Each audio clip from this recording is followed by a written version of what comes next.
Common గా నేను ప్రతి ఒక్క సెమినార్ లో అడిగేటటువంటి ఒక కామన్ క్వశ్చన్ ఏంటి అంటే డైరెక్ట్ సెల్లింగ్ అంటే ఎంతమందికి తెలుసు, నెట్వర్క్ మార్కెటింగ్ అని ఎంతమంది విన్నారు అని నేను అడిగేటటువంటి కామన్ క్వశ్చన్ సెమినార్ కి అటెండ్ అయిన వాళ్ళలో. అందులో 98% జనాలకి డైరెక్ట్ సెల్లింగ్, నెట్వర్క్ మార్కెటింగ్ అనేది తెలియదు. ఇది నాకు సెమినార్స్ ద్వారా పర్సనల్ ఎక్స్పీరియన్స్.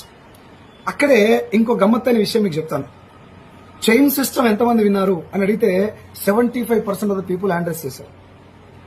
అంటే చైన్ సిస్టమ్ గురించి, మనీ సర్క్యులేషన్ స్కీమ్ గురించి, జనాల్ని మోసాలు చేసినటువంటి, చేస్తున్నటువంటి, చేయబోయేటటువంటి ఇండస్ట్రీ గురించి మాత్రమే జనాలకు తెలుసు.